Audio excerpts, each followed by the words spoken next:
Matilda.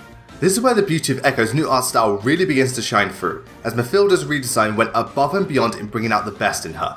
Seriously, when you go from this to this, you know you've done something right, and my god does Matilda do a lot of things right. Originally, Matilda's design looked rather dated, shall we say, but thankfully her new design has done her wonders. What I love about it is how it is made up of various different sections or individual parts rather than just a single garment, and how they all come together to make something a lot more stylized. The way in which the armor is broken up into various small sections, how the beige, silver and blue colours contrast each other and highlight particular sections of her body, the way in which her outfit is so disorderly and unusual, just makes her design so appealing and gives Matilda a sense of personality unlike any other. Her attire also instills a sense of pride and honour about her, and conveys the impression of a gallant, noble and proud warrior who is more than just your average soldier, which is very fitting considering her backstory. Once again proving that show is better than tell, and that Echo's new art style is nothing short of fantastic. Honoka. While my opinion on Honoka has changed over time, one thing that remains the same is that I think she has one of the best character designs in Fire Emblem Fates and the series as a whole, being one of the most unique and cool looking characters in the franchise, and in my opinion, the best looking Pegasus Knight to date. I meant in terms of design, not attractiveness. Besides, you'll always be best girl. Though she is both a princess and a Pegasus Knight, Honoka has a more tomboy look to her, what with the short cut hair and more battle focused outfit, not to mention the colour scheme works really well conveying both royalty and courage, as the sharp reds contrast so well with the many lighter colours, making her look both elegant yet fierce. Honoka's design is overall very simple, and it works in her favour. It is able to balance both the warrior and princess side of Honoka seamlessly, as well as keep with the overall look and theme of her Shido without going overboard. Honoka will more than likely remain one of the least popular Fate siblings in the eyes of most fans, but if there's one thing she's got over all of them, it's that her design is by far the best. Arvis. Once again, we have another example of how genealogy can still have artistic merit more than 20 years later. Yes, it's been that long. And my Arvis, do you have artistic merit? Arvis is definitely one of the most refined, groomed, regal and classy characters in the franchise, but still has traces of darkness and a lust for power within him, making Arvis one of the most interesting Fire Emblem villains both visually and figuratively. First thing just about anyone notices about Arvis is the colour scheme. Drenched in black with fiery red hair, Arvis has a presence to him that conveys intelligence, authority and wisdom, but at the same time depicts fear, power and dread. Arvis has the look of a man who knows exactly what he is capable of and how much power he wields.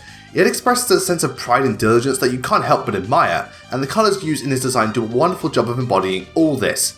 Arvis looks a lot more simple compared to most Fire Emblem villains, which helps to give him a sense of relatability and realism rather than being just straight up evil, and considering his actions in Fire Emblem 4, that could be considered fitting for him.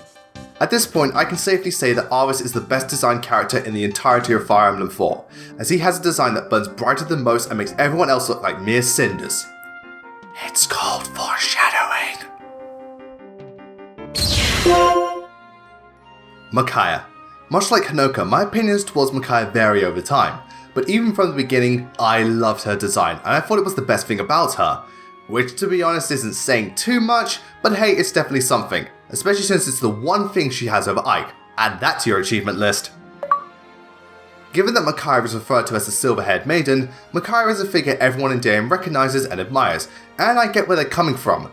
Aside from the obvious silver hair being a standout feature, Micaiah's colour scheme is just brilliant. The way in which the burgundy, blacks and blues contrast against each other make Micaiah very visually distinct and give off a sense of importance and mysticism to her, which is fitting for the leader of the Dawn Brigade. Her outfit is also incredibly modest and keeps in line with Micaiah's sense of humbleness, showing that she is very much like the rest of the Dawn Brigade and not of a higher authority or lineage, making her far more relatable. With all this, you can see how Micaiah is both a leader and a symbol, as she looks far more down to earth than most Fire Emblem lords, but still has a style that she can call her own, and it's one of the best things about her, and it is one thing that I will always like about Micaiah. Volta. You can definitely tell Volta isn't the friendliest of people just by looking at him, as his design is one of the darkest and creepiest this series has ever created, and considering the role he plays in Sacred Stones and his backstory, it's absolutely perfect for him, once again demonstrating how to convey character visually. I guess a picture really is worth 1,000 words. With just one glimpse of this guy, you can immediately tell that he is anything but an ally. with his sunken-in eyes, messy hair, malicious expression, and a very dull and washed-out colour palette. Even his face looks rotten. Volta has the appearance of a man who is empty inside and has a heart as black as night, making him one of the scariest and most dangerous Fire Emblem villains, yet at the same time, there's an aura of sadness to him. This is shown through the colour scheme, since though it's very faded, it is made up of the more vibrant and gallant colours, showing that Volta has both authority and power, but also that this is a fallen from grace man who is a shell of his former self, all of which mirror his character and backstory beautifully, resulting in one of the most poetic and meaningful designs in Sacred Stones and the entire franchise. Celica. And now we've reached the woman who inspired me to make this list in the first place. I'm pretty sure when everyone saw the Echoes trailer, Celica's redesign was the first thing that caught their attention, and I'm not the least bit surprised. Celica's new design is such a fantastic update to the character and shows off the best that Echoes art style has to offer, so much so that if Echoes had avatars, we all know who everyone would pick as their waifu. Out of all the female Fire Emblem lords, Celica has the princess look down the best in my eyes, but still manages to make her outfit look suitable for battle. This is due to the overall composition of the piece, as the bulk of it looks like a relatively simple dress, but the added features like the armor placing on her arms and legs and her cape give off a sense of power and bravery to show that Celica is more than capable of holding her own in a fight. This is definitely one of the more majestic looking character designs, and the colours used work so well, showing a sense of purity and almost heavenliness fitting of a princess and contrasting greatly against Celica's blazing red hair. All in all, this is the best update Echoes has done for the guiding characters, and it's easy to see why so many people were instantly drawn to Celica, because during that trailer, it was pretty much love at first sight.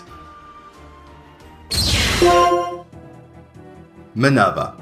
When you're a character who sets the standard for others to follow in your footsteps, it comes as no surprise that you'd have one of the best designs in the series, and well, Minerva definitely does, as she is one of the most imposing and imperial characters in the Fire Emblem universe, and has a design that still holds up to this day despite being part of the original cast, so she has certainly aged well. While the majority of characters on this list have designs that aren't too in your face or out there, Minerva isn't exactly the most subtle of people. By far one of the most striking and commanding looking characters in Shadow Dragon, Minerva's design is incredibly fierce and intimidating, being covered in head to toe in blood red armor, plating that goes out of its way to mirror the look of a wyvern, all the patterns and small details reflecting a position of authority. Hot damn did Minerva not hold back with her wardrobe. Her design also works great in regards to her role in the game. Being an enemy turned ally, Minerva is the character you know not to mess with when you first encounter her, but also know that she will be a great asset to your army. To this day, many other Wyvern riders have followed in the footsteps of Lady Minerva, and while some surpass her in specific areas, none of them have been able to outstrip her sense of fashion. I guess you just can't beat a classic. Cecilia. When you're one of the 3 generals of an entire nation and a high caliber mage, chances are you're not going to hold back with your appearance, and trust me, Cecilia did not hold back. Cecilia is one of the most splendid and magnificent looking characters I've seen in any Fire Emblem game, along with having a very interesting and charming design. Damn it girl, you can do just about anything. Except take on Tefeel. That did not end well. Cecilia's design is nothing we haven't seen before in regards to her outfit.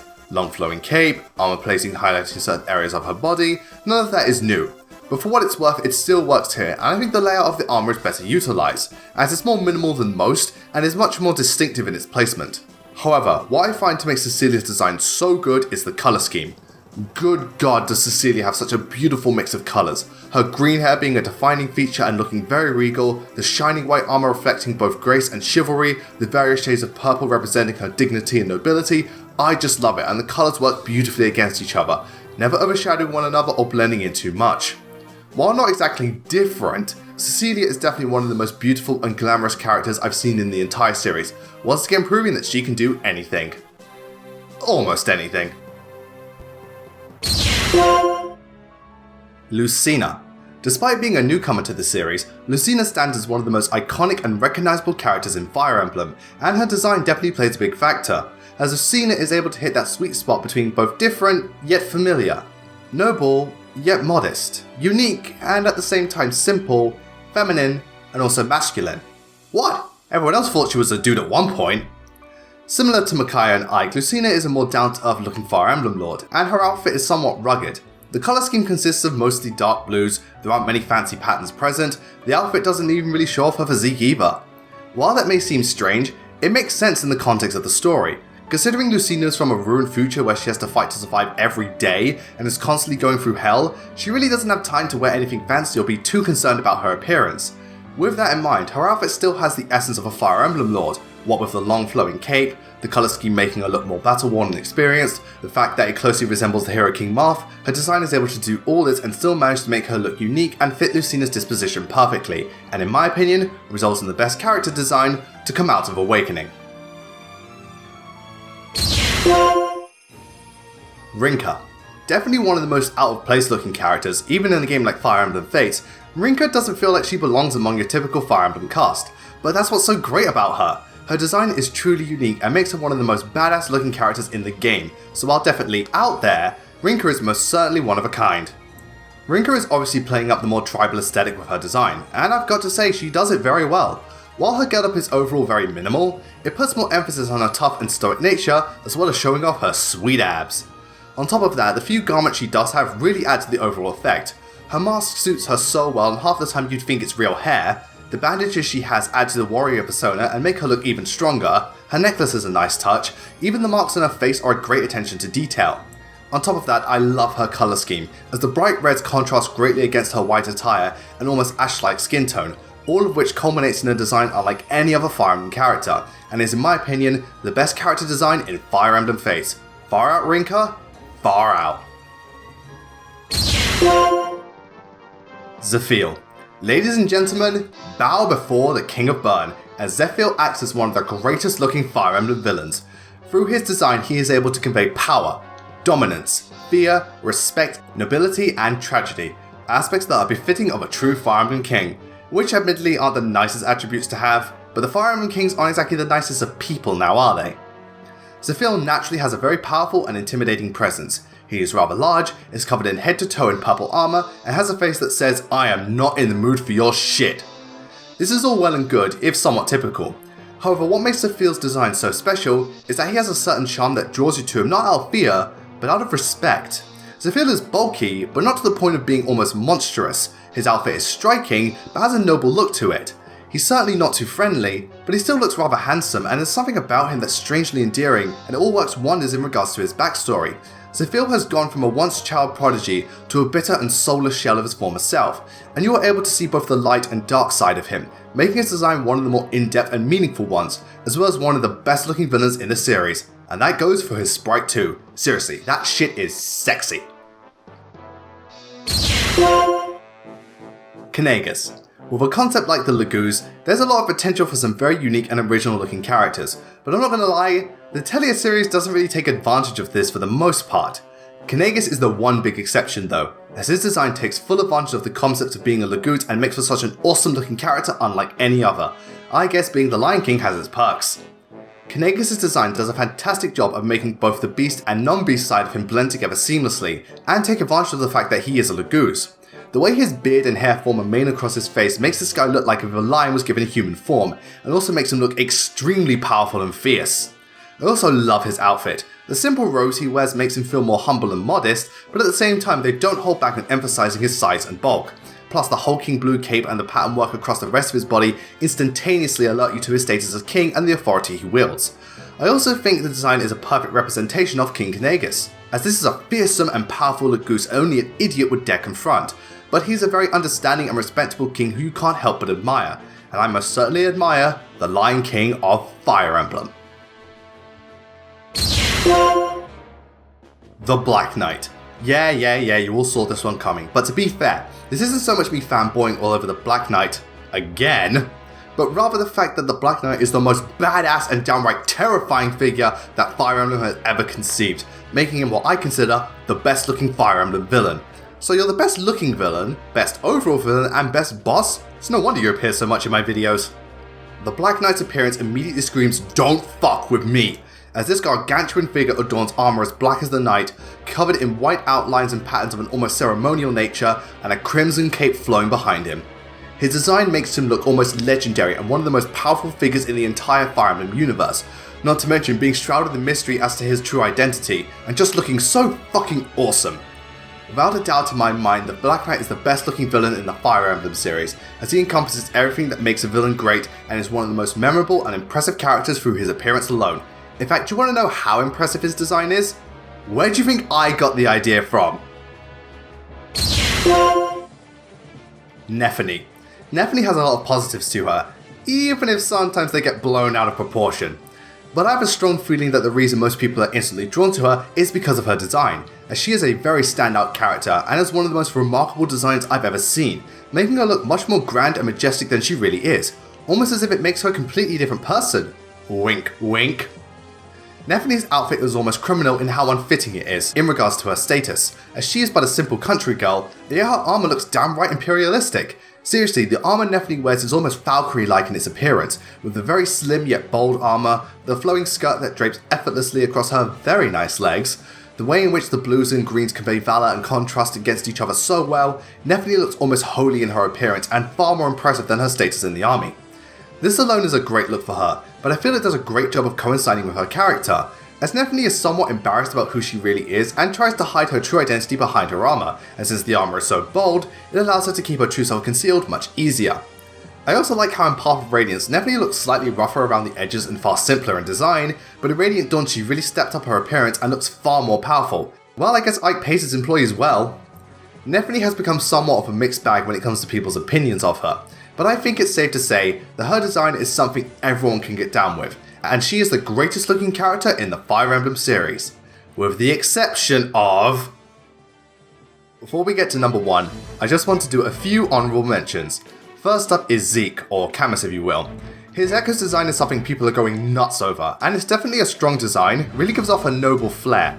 I'm just a bigger fan of how characters like Xander and Percival look overall. Next up is Lion. Lion's design does a great job at reflecting both the tragic and kind-hearted nature of Lion, as well as fitting the Dark Mage class very well. It's just not one of my personal favourites. After that, there's Robin. Like Lucina, Robin is a very recent, yet such an iconic Fire Emblem character, and his design does a wonderful job at being unique, yet conveying a sense of neutrality to it, much like how Robin is in the series. So definitely a good design, but not one of the best in my eyes. And finally, there's Camilla. Now, I mentioned in part 1 that character designs that are far too fanservice focused like Camilla's wouldn't be on here, and it's a real shame since even though her design has some rather out there and tacky elements to it, in particular the open crotch and butt flap, other parts of this design are so good that with a bit of tweaking could have easily landed Camilla in the top 10. Seriously, her colour scheme is amazing at being intimidating, regal and intoxicating. The pattern work is fantastic, especially the women-inspired garments, and if her design leaned more towards a Minerva style and being battle-heavy, or gone with a more princess and motherly figure, either one would have done a wonderful job at reflecting either side of Camilla's personality and end up with an amazing design. So at the very least, I feel she deserves an honourable mention. Anyway, with that out of the way, on to the number 1 entry.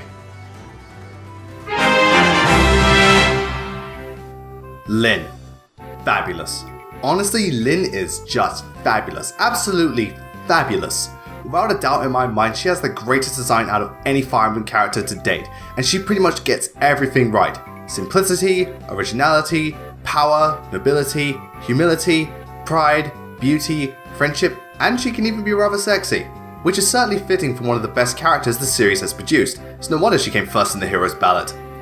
Lyn is fascinating as she is one of the simplest designs in the entire series, and yet somehow manages to outdo just about every other character. Lyn's attire is very sleek and does a wonderful job at showing off her figure and those magnificent legs of hers, but never going too far or becoming straight up fan service. Adding to that, her colour scheme is just great. Her blue outfit gives off the impression of someone who is brave, friendly and caring, but also has a sense of dignity and importance that makes her stand out and suit her role as a Fire Emblem Lord, as well as contrasting wonderfully with her green hair. Even the small details like the gloves and boots making her look that little bit stronger and fitting her role as a Myrmidon, the patterns across her body adhering to her Circaean lineage, the way she rocks that ponytail, they just keep making her look more and more impressive, to the point in which Lyn is just stunning, and heck, even with her redesign in Awakening, which while not better than the original, did a marvellous job of updating the character and showing how she has evolved and adapted to this new era. What else can I say? Lyn is just amazing. Though not the most intricate or complex looking character, her design is absolutely fantastic and is able to achieve so much almost effortlessly, which is why Lyn takes the number 1 spot for having the greatest character design in the Fire Emblem series. This has been Blazing Knight. I wish you all a great night, take care, and while Fire Emblem has many aspects that succeed and fail in certain games, the one thing that remains true is that this series will always have fantastic character designs, and if Echoes is any evidence, it's only going to get better from here. But what did all of you think of my choices, and what are some of your favourite character designs in the Fire Emblem series? Let me know in the comments below. Anyway, thank you all very much for watching. Be sure to give this video a thumbs up and consider subscribing to my channel as well. Don't forget to follow me on Twitter at BLAZINGKNIGHT and also follow me on Amino as well. Anyway, that's it from me. I'll see you all next time.